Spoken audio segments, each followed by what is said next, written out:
Hello everyone, I hope you are doing well. हमारा जो previous first video आई थी तो उसके अंदर मैंने आपको क्या बताया था कि हमारा जो पॉलिटी का कोर्स है वो कैसे चलेगा, कि मतलब हमें कैसे कैसे हमारे टॉपिक्स कवर करने हैं। सिलेबस दिखाया था मैंने आपको, तो उसी सिलेबस के अकॉर्डिंग हम चल रहे हैं। तो उसके अंदर जो हमारा फर्स्ट टॉपिक था वो था कॉन्स्टिट्यूशनल फ्रेमवर्क। तो उसके अंदर जो सब टॉपिक थे वो थे हमारे हिस्टोरिकल बैकग्राउंड था, हमारा मेकिंग ऑफ द कॉन्स्टिट्यूशन है, थर्ड आपका सेलिएंट फीचर्स है, फोर्थ वन आपका प्रेम्बल है, fifth one it's union and it's territories, six citizenship, seventh है आपका फंडामेंटल राइट, एट्थ वन है आपका डीपीएसपी आएंगे आपकी, नाइन्थ है आपका फंडामेंटल ड्यूटीज़ है, टेंथ आपका है amendment of the constitution, eleventh one है आपका basic structure of the constitution. ऐसे ही हम हर एक टॉपिक साथ साथ कवर करेंगे। देखिए, और आपको साथ साथ उसको रीड इट आउट करना है फ्रॉम लक्ष्मीकांत बुक। मैं आपको बता दूंगी कौन सा चैप्टर कहाँ से आपको कवर करना है। और साथ में मैंने आपको बताया था कि कुछ एक्स्ट्रा टॉपिक्स हैं जो मैं आपको साथ में कवर करवा दूंगी, जिससे आपकी बेसिक अंडरस्टैंडिंग अच्छे से क्लियर हो जाएगी। आइए करते हैं स्टार्ट। फर्स्ट चैप्टर है हमारा जो हम स्टार्ट कर रहे हैं वो है हमारा हिस्टोरिकल बैकग्राउंड। तो उसके लिए पहले आपका बेसिक क्लियर होना चाहिए, कि आपको पता होना चाहिए कि हम ये पढ़ क्यों रहे हैं। तो हिस्टोरिकल बैकग्राउंड क्या होता है? जो हिस्ट्री हम पढ़ते हैं तो उसका पढ़ना क्यों ज़रूरी है? हमारे कॉन्स्टिट्यूशन वाले जो पॉलिटिकल चैप्टर हैं उसके अंदर हमारा ये पढ़ना ज़रूरी क्यों है? तो आपको पता होना चाहिए ये। तो हिस्टोरिकल का क्या इफ़ेक्ट पड़ता है हमारे कॉन्स्टिट्यूशन के ऊपर? तो हम जैसे आगे आगे बढ़ते जाएंगे तो हम क्या देखते हैं, हमारा जो कॉन्स्टिट्यूशन है उसके अंदर कुछ चेंजेस आए हैं, कैसे वो हमारा कॉन्स्टिट्यूशन बना है, उसके ऊपर हमारी हिस्ट्री का क्या क्या इफ़ेक्ट है। तो जैसे हम आगे देखेंगे तो हम क्या देखते हैं, हमारा जो कॉन्स्टिट्यूशन है वो उसके अंदर एक है आएगा गवर्नमेंट ऑफ इंडिया एक्ट 1935। तो हम क्या देखते हैं उसके मोस्टली प्रोविज़न, जो जो हमारा जो ये गवर्नमेंट ऑफ इंडिया एक्ट 1935 है उसके कुछ प्रोविज़न्स हैं जो हम हमारे कॉन्स्टिट्यूशन में लेते हैं। ऐसे ही हमारे जो हिस्ट्री का कैसे इफ़ेक्ट पड़ा है हमारे कॉन्स्टिट्यूशन पे, कैसे हिस्ट्री से और आज का जो हम कॉन्स्टिट्यूशन देखते हैं वो हमें पढ़ना ज़रूरी है, तभी हमें सब कुछ समझ में आएगा। तो इसलिए ये पढ़ना ज़रूरी है। तो आइए करते हैं स्टार्ट। सबसे पहले आपको बेसिक अंडरस्टैंडिंग पता होनी चाहिए। देखिए, करते हैं स्टार्ट इसको। पहले हमें कहा जाता है ना, हमारी जो इंडिया है, हमारी जो इंडिया है, पहले हमें हमारी जो इंडिया को क्या कहा जाता था? सोने की चिड़िया बोला जाता था। तो हम क्या देखते हैं उस टाइम पे प्राचीन काल में, ये यूरोप है, यूरोप के बीच में और इंडिया के बीच में क्या होता था? ट्रेड होता था। ये हमारा प्राचीन समय से होता था। और भी बहुत सारे कॉन्टिनेंट हैं, महाद्वीप है, जिसमें हमारा ट्रेड होता था हमारे इंडिया का। तो हम क्या देखते हैं, जैसे ये यूरोप है, यूरोप के अंदर हम क्या देखते हैं, पहले हमारा जो ट्रेड था जो प्राचीन समय से चलता आ रहा है, वो ट्रेड हमारा किसके थ्रू था? लैंड रूट की तरफ से था। तो फिर हम क्या देखते हैं, हमारा जो रोमन एम्पायर का डिक्लाइन हो जाता है, फैल ऑफ कॉन्स्टेंटिनोपल हो जाता है, जो किसको कनेक्ट करता है? हमारे एशिया को यूरोप के साथ करता है, लैंड रूट है ना ये। तो फिर हम क्या देखते हैं, तो फिर इनका जो ट्रेड होता था पहले एंशियंट टाइम में, प्राचीन काल के समय, वो ट्रेड कैसे होता था?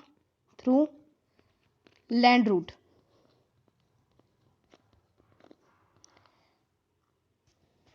लैंड रूट से होता था हमारा उस टाइम का ट्रेड, कि मतलब हम जो सिर्फ ये रास्ते से जाएंगे, ठीक है, लैंड वाले रास्ते से जाएंगे। लेकिन हम क्या देखते हैं कि तो फिर वहाँ के जो लोग थे बीच के, तो उन्होंने क्या कहा, वहाँ पर क्या आ गए, अरब्स कम्युनिटी आ गई थी, तुर्क के पास चला गया था ये। तो फिर हम क्या देखते हैं, वहाँ उन्होंने क्या कहा कि हम आपका जो डायरेक्टली ट्रेड है उसको बंद कर देंगे, आपका जो ट्रेड होगा अब वो क्या होगा? इनडायरेक्टली होगा, और हमें बहुत सारा प्रॉफिट कमाना है, हम बहुत सारे टैक्सेस लगाएंगे। तो फिर इससे हम क्या देखते हैं, कोई भी सामान अगर हमारा इंडिया से यूरोप में जा रहा है उस टाइम पे, तो हम क्या देखते हैं, उसके ऊपर बहुत सारे टैक्सेस लगने के बाद वो सामान आपका क्या हो जाएगा? महंगा हो जाएगा।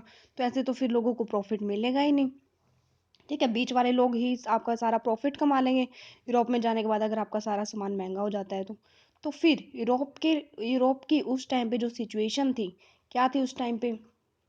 उस टाइम पर यूरोप में क्या हुआ था? नया नया पुनर्जागरण आया था। पुनर्जागरण मतलब जो आपकी इंग्लिश में टर्म होती है उसको बोलते हैं रिनेसेंस। तो फिर उसके अंदर पुनर्जागरण होने के बाद लोगों के अंदर पहले क्या होता था, वो सारे क्या मानते थे कि हमारी जो चर्च है वही सब कुछ है हमारा। तो जैसे वो चर्च कहती थी उस टाइम पे लोगों को कि आपको ऐसे करना है तो आप वैसे ही करेंगे, आप उनका अपोज नहीं कर सकते हैं। एग्जाम्पल देके बताती हूँ मैं आपको। जैसे चर्च के लोग क्या कहते थे कि हमारे जो अर्थ है वो फ्लैट है, ठीक है। तो उन्होंने कहा कि हमारी जो अर्थ है वो फ्लैट है, अगर आप आगे चलते जाएंगे तो आप गिर जाएंगे, ये चर्च के लोगों ने ये कहा। लेकिन कुछ लोगों ने इस सोच का क्या किया, अपोज किया, और उन्होंने कहा कि हम जाके देखेंगे कि हम गिरते हैं कि नहीं गिरते हैं। तो फिर वैसे ही उस टाइम पे क्या हो गया, डिस्कवरी होने लगी अलग अलग कॉन्टिनेंट्स की। अमेरिका का डिस्कवर हुआ था और हमारे इंडिया का भी डिस्कवर हुआ था। तो फिर हमारे जो ये ट्रेड होता है हमारा किस किस चीज़ का होता है, स्पाइसेस का होता है, स्पाइसेस का होता है उस टाइम पे। और भी बहुत सारी चीज़ें, प्रेशियस स्टोन्स का भी होता है। तो हम क्या देखते हैं, स्पाइसेस उनके लिए बहुत ज़्यादा ज़रूरी थी, तो इसलिए जैसे हम बोलते हैं ना, आवश्यकता या आविष्कार की जननी है। जैसे हमारा कोरोना है, कोरोना आ गया है, ठीक है। तो फिर पहले तो हमें इतना डर लगता था इससे कि मतलब डर तो आज भी है, लेकिन अब हमें उस चीज़ की थोड़ी बहुत आदत हो गई है। पहले स्टार्टिंग में हम सब डर गए थे ना कि हमें कैसे सर्वाइव कर पाएंगे, लेकिन अब साथ साथ वैक्सीन भी आ रही है, हम वैक्सीन भी लगवा रहे हैं। तो फिर टाइम के साथ साथ हमें उस चीज़ की आदत हो जाती है और हम उसको अडेप्ट कर लेते हैं। देखिए अब आगे, तो ऐसे ही यूरोप में क्या हो गया उस टाइम पे, रिनेसेंस आ गया, तो सब क्या चले गए, डिस्कवरी करने लगे हमारे इंडिया की। लैंड रूट से तो क्या थे, डिस्कवरी उस टाइम पे हो रखी थी कि जो लैंड रूट था, जो पहले ट्रेड होता था, लेकिन अब वो क्या हो गया, बंद हो गया। तो अब वो क्या चाहते थे, प्रॉफिट कमाना चाहते थे। तो उन्होंने क्या किया, ओशन के थ्रू, समुद्र के थ्रू वो आना स्टार्ट कर दिया और उन्होंने डिस्कवरी की। तो हम क्या देखते हैं,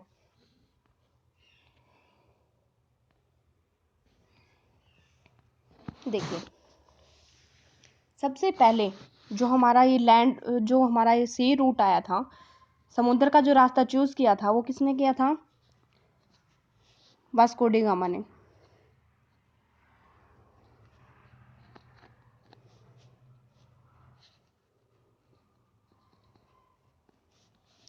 जो इंडिया में कब आए थे, 1498 में।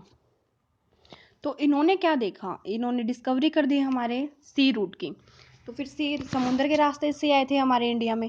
तो ये क्या थे, एक पोर्टुगल थे, पुर्तगाल से आए थे। कहाँ से आए थे ये, पुर्तगाल से। तो ऐसे ही पूरे यूरोप में क्या हो गया, डिस्कवरी चल रही थी उस टाइम पे, लेकिन फर्स्ट टाइम जो हमारे इंडिया में आए थे वो थे वास्को डी गामा। तो ये आ गए हमारे इंडिया में, किसके लिए आए थे ये, ट्रेड करने के लिए। ऐसे ही तो जब ये यहाँ से गए तो इन्होंने बहुत सारा प्रॉफिट कमाया। जो इंडिया का और यूरोप का इन्होंने क्या किया था, डायरेक्ट ट्रेड किया था। तो इन्होंने जो सामान हम यहाँ से इन्होंने इंडिया से खरीदा, तो वो उन्होंने यूरोप में जाके, पुर्तगाल में जाके क्या किया, महंगा सामान बेचा और बहुत सारा प्रॉफिट कमाया। तो ऐसे ही बहुत सारी कंपनी ने क्या सोचा कि जैसे वास्को डी गामा गए थे, ऐसे ही हम भी जाते हैं और हम क्या करेंगे, प्रॉफिट कमाएंगे। कंपनी का मेन मोटिव क्या होता है कि हमें प्रॉफिट कमाना है। तो ऐसे ही कोई भी कंपनी जाती है, उसका मेन मकसद तो क्या होता है, प्रॉफिट कमाना है। तो ऐसे ही जैसे वास्को डी गामा आए थे, ऐसे ही बहुत सारी कंपनीज के अंदर क्या हो गई, जागरूकता आ गई उस टाइम पे, और उन्होंने क्या कहा कि हम भी इंडिया में जाएंगे और हम क्या करेंगे, वहाँ पर ट्रेड करेंगे और बहुत सारा प्रॉफिट कमाएंगे। ऐसे ही फिर ये तो क्या थे, पोर्टुगल से आए थे। फिर आगे देखिए, फिर हमारी जो ये अब हमें जो इम्पोर्टेंट पढ़नी है वो पढ़नी है हमें east India company. East India company जो कहाँ से आई है, आपकी इंग्लैंड से आई है। कब आई थी ये, 1600 में, ठीक है। तो उस टाइम पे हम क्या देखते हैं, 1600 में इनको क्या मिल गया था, चार्टर मिल गया था, या कह सकते हैं आप इनको राइट मिल गया था कि आप आइए। और मतलब जो इनकी जो उस टाइम पे उनकी क्वीन थी इंग्लैंड की, तो इन्होंने क्या कहा कि आप आइए और डायरेक्टली आप ट्रेड कर सकते हैं, इंडिया के थ्रू जाके इंडिया में जाइए और आप ट्रेड करिए। तो इनको उस टाइम पे क्या थी, इस चार्टर के थ्रू 20 ईयर्स की क्या दे दिया गया था, उनको राइट दे दिया गया था, और उनकी क्या थी, मोनोपोली थी। मोनोपोली का मतलब क्या हो गया है, देखिए मोनोपोली का मतलब क्या हो गया है आपका, कि जैसे अगर इंग्लैंड से ये कंपनी आई है, ईस्ट इंडिया कंपनी, तो आपकी मोनोपोली है। मोनोपोली में क्या हो गया आपका, कि आप ही सिंगल कंपनी है जो इंडिया के साथ ट्रेड करेगी।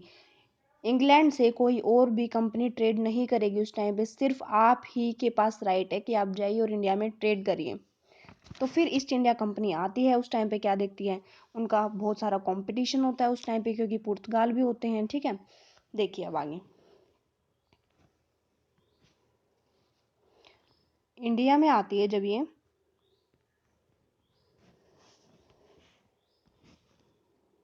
है आपका इंडिया, ईस्ट इंडिया कंपनी आ गई है।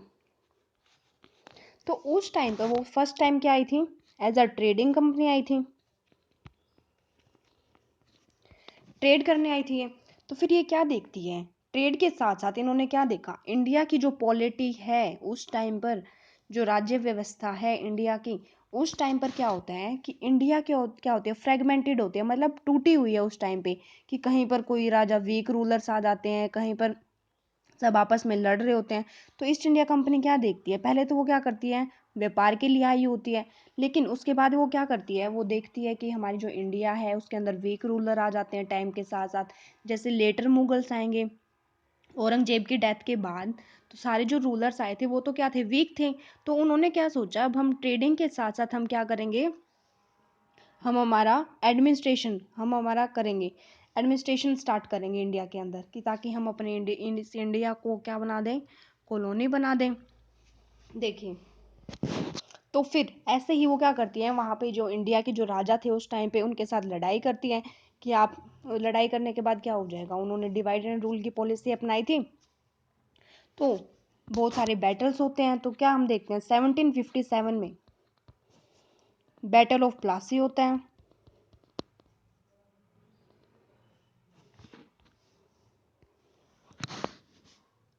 1757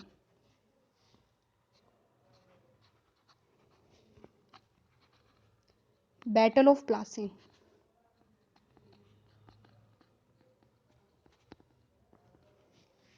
फिर हम क्या देखते हैं, फिर 1764 में, ये जस्ट एग्जांपल है आपके, बैटल ऑफ बक्सर होती है।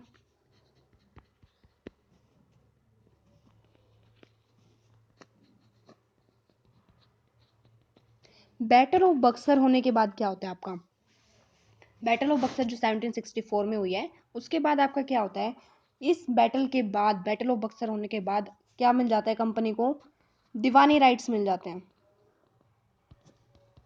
दीवानी राइट्स मिल गए हैं, कहाँ कहाँ के उनको, बंगाल के मिल गए हैं, उड़ीसा के मिल गए हैं, एंड बिहार के मिल गए हैं। तो हम क्या देखते हैं, दीवानी राइट्स मतलब कि उनको राइट है कि आप यहाँ पर टैक्स लीजिए। अब जैसे हम आज देखते हैं, हमारी जो इंडिया की गवर्नमेंट है वो टैक्स लेती है, तो मतलब क्या है, वो गवर्नमेंट क्या करती है, रूल करती है हमारे इंडिया को। वैसे ही उस टाइम पर दीवानी राइट्स इनको मिलना क्या कहलाता है, कि इनका क्या हो गया, एडमिनिस्ट्रेशन पर्पस इनका स्टार्ट हो गया। अब ये क्या करते हैं, राज करना स्टार्ट करना चाहते हैं हमारे इंडिया में। तो उस टाइम पर इनको बंगाल के, उड़ीसा के और बिहार के क्या हो गए इनको, कि वहाँ के लोगों से वो क्या कर सकते हैं, टैक्स ले सकते हैं। देखिए आगे, फिर हम क्या देखते हैं,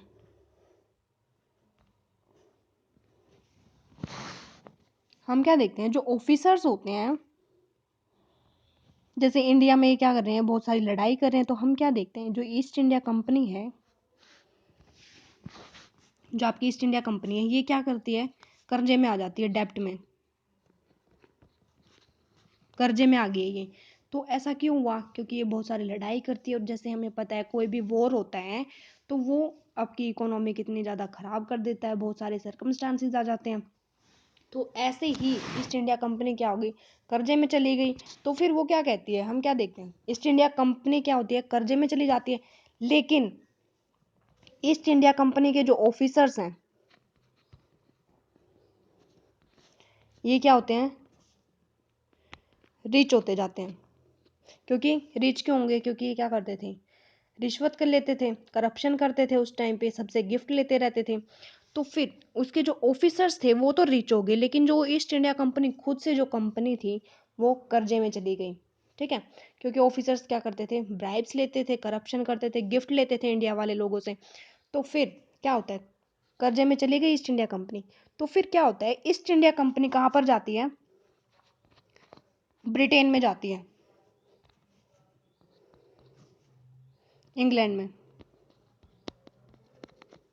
तो वो उनको क्या कहती हैं कि आप हमें कुछ लोन प्रोवाइड करवा दीजिए। ईस्ट इंडिया कंपनी जाती है इंग्लैंड के पास, इंग्लैंड की गवर्नमेंट के पास। तो फिर वो क्या कहती है कि आप हमें क्या दे दीजिए? लोन दे दीजिए। तो फिर वहाँ की जो गवर्नमेंट होती है वो क्या कहती है? हम आपको लोन तो दे देंगे, लेकिन हम साथ में से आपको क्या करेंगे? रेगुलेट करेंगे कि आप वहाँ पर क्या क्या कर रहे हो। अगर आपने हमारा लोन प्रोवाइड नहीं दिया, वापस नहीं किया है, ठीक है, आपने जो कर्जा हमसे लिया है, अगर आपने हमें वो पैसे वापस नहीं दिए तो हम क्या करेंगे? तो हम आपको क्या करेंगे? रेगुलेट करेंगे इंडिया के अंदर कि आपको कैसे कैसे काम करने हैं। तो ऐसे ही जो ईस्ट इंडिया कंपनी को क्या कर दिया गया? लोन दे दिया गया। कितने का दिया था? 1.4 मिलियन।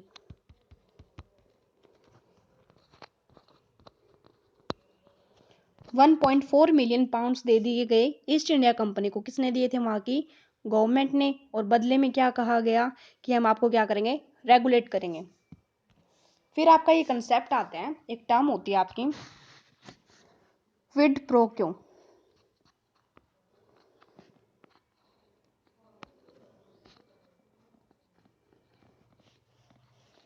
इसका मतलब क्या होता है? एक हाथ से लेना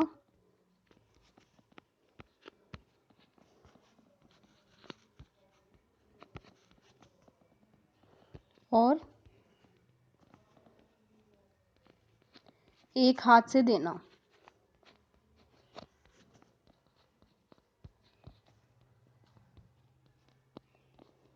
देखिए इस टर्म का मतलब क्या हो गया? एक हाथ से लेना और एक हाथ से देना। तो देखिए इसका मतलब क्या हो गया? आगे देखिए, जैसे कि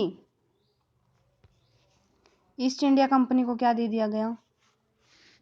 ईस्ट इंडिया कंपनी ने, देखिए यहाँ पर आया गवर्नमेंट। तो हम क्या देखते हैं? ईस्ट इंडिया कंपनी ने गवर्नमेंट को क्या करने दिया? रेगुलेट। और गवर्नमेंट ने ईस्ट इंडिया कंपनी को क्या दे दिए गए? 1.4 मिलियन पाउंड्स। इतने पैसे दे दिए गए।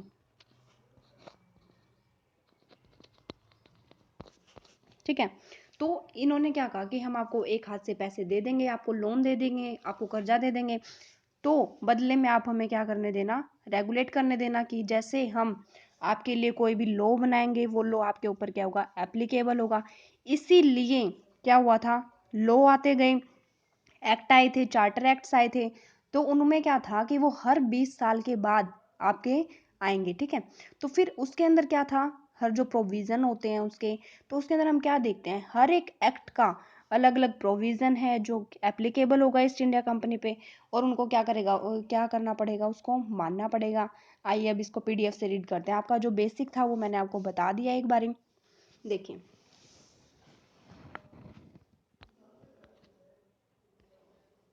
Historical background. The British came to India in 1600 as traders. वे भी मैंने आपको बताया कि ब्रिटिश कंपनी जो आई थी वो 1600 में आई थी। कैसे आई थी? वो ट्रेडिंग के थ्रू आई थी कि वो क्या करेगी? व्यापार करेगी हमारी इंडिया में, in the form of the east India company. Britishers थे ना वो, तो उनकी जो कंपनी आई थी वो कौन सी थी? ईस्ट इंडिया कंपनी थी। Which had exclusive right of trading in India under a charter granted by queen Elizabeth. तो फिर ये क्या कहता है कि जो उनको ट्रेडिंग का राइट था, व्यापार करने का राइट था उस कंपनी को, वो किसने दिया था? उनकी क्वीन ने दिया था, उनकी महारानी ने दिया था। कौन थी वो? क्वीन एलिजाबेथ थी। किसके थ्रू दिया था जो राइट दिया था उन्होंने? वो चार्टर दिया था 1600 में। फिर आगे देखिए, 1765 the company which till now had purely trading function obtained the diwani. तो ये देखिए 1765 में इनको क्या मिल गया था, दीवानी राइट्स मिल गए थे कि आप वहाँ पे क्या कर सकते हैं, राइट, वो टैक्स ले सकते हैं, ठीक है, वहाँ पे सिविल जस्टिस कर सकते हैं। 1765 में आफ्टर बैटल ऑफ बक्सर जो 1764 में हुई थी, उसके बाद आप क्या कर सकते हैं, 1765 में आपको क्या मिल गया, दीवानी राइट्स मिल गए थे। कहाँ कहाँ के, बंगाल का, बिहार का और उड़ीसा का। This started its career as a territorial power, ठीक है, यहाँ से उनका क्या हो गया, स्ट्रक्चर स्टार्ट हो गया, उनका करियर कैसे स्टार्ट हो गया, टेरिटोरियल पावर, क्या वहाँ पर क्या कर सकते हैं, एडमिनिस्ट्रेशन कर सकते हैं। In 1858 the wake of the sepoy mutiny the British crown assume direct responsibility for the governance of India. This rule continued until India was granted independence on the August 15, 1947. Sorry, देखिए, sorry, जो Britishers आए थे हमारे India में, वो दो type से rule करते हैं। पहले जो आया था वो आया था कंपनी रूल,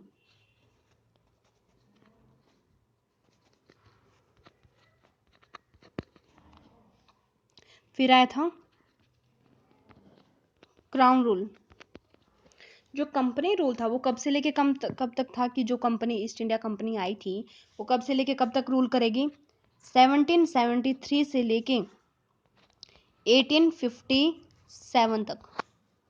फिर हम क्या देखते हैं, 1857 में क्या हो गया था, फर्स्ट इंडिपेंडेंस कब हो गया था, तो फिर आगे देखिए, रिवोल्ट ऑफ 1857 हो गया था। फिर हम क्या देखते हैं, जो क्राउन रूल स्टार्ट हो गया था, फिर डायरेक्टली जो ब्रिटिश की जो गवर्नमेंट थी वही डायरेक्टली रूल करती थी इंडिया के ऊपर। ये कब से कब तक था, 1858 से लेके 1947। तो हम क्या देखते हैं, जो क्राउन रूल था कब तक चला, ये 1947 तक, जब तक इंडिया को आज़ादी नहीं मिली थी तब तक क्या चल रहा था, ब्रिटिशर्स का राज चल रहा था। पहले पहले उनकी कंपनी रूल करती थी 1773 से लेके 1857 तक, और फिर क्या हो गया, क्राउन रूल स्टार्ट हो गया 1858 से 1947 तक।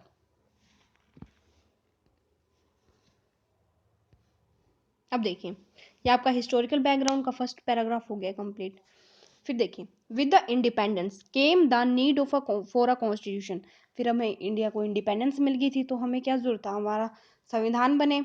Hence a constitutional assembly was formed for this purpose in 1946। तो जो हमारा कॉन्स्टिट्यूशन, हमारा जो संविधान बनाएगी, उसके लिए हमने क्या बना दिया, कॉन्स्टिट्यूशनल असेंबली बनाई, जो क्या करेगी, हमारा संविधान लिखेगी। ये कब बनी थी, 1946 में बनी थी। On January 26, 1950 the constitution came into being. हमारा जो संविधान है वो 26 जनवरी 1950 में क्या हो गया था, लागू हुआ था। However, the various features of the Indian Constitution and polity have their roots in the British rule। जो हमारा इंडिया का, भारत का जो संविधान है, उसकी जो राज्य व्यवस्था है, have their roots in the British rule. जो हम ब्रिटिशर्स का रूल था उसके अंदर जो जो चीज़ें हुई थी वो चीज़ें हमारी किस में ली गई हैं, हमारे संविधान में भी ली गई हैं। There were certain events in the British rule that laid down the legal framework for the organization and the functioning of the government and administration in the British India. These events have greatly influenced our constitution and polity। वो जो events हुए थे उन्होंने बहुत सारा influence हुआ हमारी constitution के ऊपर। इन्फ्लुएंस मतलब उनका प्रभाव पड़ा हमारे संविधान के ऊपर और हमारी राज्य व्यवस्था के अंदर। तो फिर उसके लिए क्या आया, देखिए मैंने अभी आपको बताया था कि जो ब्रिटिशर्स रूल करते थे उससे पहले क्या था, ये देखिए, तो पहले उनका क्या आया था, कंपनी रूल आई थी, जो कंपनी रूल करती थी कहाँ से कहाँ तक, 1773 से लेके 1858 तक। और फिर आता है क्राउन रूल, वो कब से कब तक था, 1858 से 1947 तक। फिर देखिए, अभी कंपनी रूल हम एक एक करके पढ़ेंगे। फिर सबसे पहले आपका आता है रेगुलेटिंग एक्ट ऑफ 1773।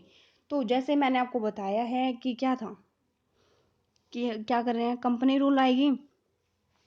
तो फिर जैसे ईस्ट इंडिया कंपनी क्या थी, कर्जे में थी, तो उन्होंने, ब्रिटिशर्स ने क्या कहा था, ब्रिटिश गवर्नमेंट ने क्या कहा था कि हम आपको क्या करेंगे, रेगुलेट करेंगे और बदले में हम आपको क्या दे देंगे, कर्जा दे देंगे।